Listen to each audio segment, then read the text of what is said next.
ಇತ್ತೀಚೆಗೆ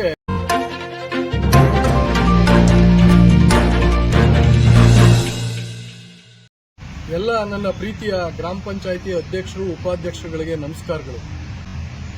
ಇತ್ತೀಚೆಗೆ ಕರ್ನಾಟಕ ಪಂಚಾಯತ್ ರಾಜ್ ಆಯುಕ್ತಾಲಯದಿಂದ 9/10/2025 ಒಂದು ಆದೇಶ ಎಲ್ಲ ಜಿಲ್ಲಾ ಪಂಚಾಯಿತಿಯ ಮುಖ್ಯ ಕಾರ್ಯದರ್ಶಿಗಳಿಗೆ ಬಂದಿತ್ತು.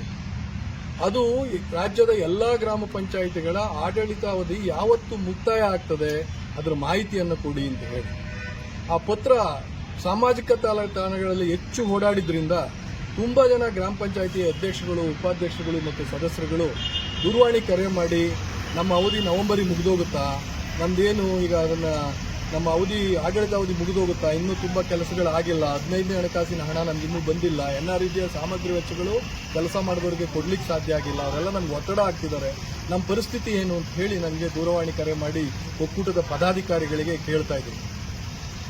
ಕರ್ನಾಟಕ ಗ್ರಾಮ ಪಂಚಾಯಿತಿ ಸದಸ್ಯರ ಮಹಾ ಒಕ್ಕೂಟ ಈ ವಿಷಯದಲ್ಲಿ ತಮಗೆ ಒಂದು ತಿಳುವಳಿಕೆಯನ್ನ ಕೊಡುವ ಪ್ರಯತ್ನವನ್ನ ಈ ವಿಡಿಯೋ ಮೂಲಕ ಮಾಡ್ತಿದೆ. ಗೆಳೆಯರೆ, ಕರ್ನಾಟಕ ಗ್ರಾಮ ಸ್ವರಾಜ್ ಮತ್ತು ಪಂಚಾಯತ್ ರಾಜ್ ಕಾಯ್ದೆಯ ಸೆಕ್ಷನ್ 42 ಪ್ರಕಾರ ಯಾವುದೇ ಗ್ರಾಮ ಪಂಚಾಯಿತಿ ಆಡಳಿತಾವಧಿ ಅವರು ಆಯ್ಕೆಯಾದ ನಂತರ ಅಧ್ಯಕ್ಷರ ಆಯ್ಕೆಗಾಗಿ ನಡೆಸುವ ಮೊದಲ ಸಭೆ ಏನಿದೆ ಆ ಸಭೆಯಿಂದ 5 ವರ್ಷಗಳ ಕಾಲ ಇರ್ತದೆ. ಹಾಗಾಗಿ ರಾಜ್ಯದ ಬಹುತೇಕ ಎಲ್ಲ ಗ್ರಾಮ ಪಂಚಾಯಿತಿಗಳ ಅವಧಿ ಬರುವ ಫೆಬ್ರವರಿ 2026 ಫೆಬ್ರವರಿಯ ಬೇರೆ ಬೇರೆ ದಿನಾಂಕಗಳಲ್ಲಿ ಮಾರ್ಚ್ 15 ಒಳಗಡೆ ಮುಗೀತದೆ.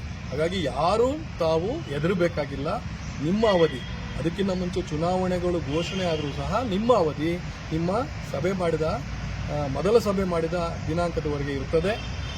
ಹಾಗಾಗಿ ಹೆದರಬೇಡಿ, ನಿಮ್ಮ ಆಡಳಿತಾವಧಿ ಇದೆ, ನೀವು ನಿಮ್ಮ ಕೆಲಸ ಕಾರ್ಯಗಳೇನಿದೆ ಅದನ್ನು ಮಾಡಿಕೊಳ್ತಾ ಹೋಗಿ.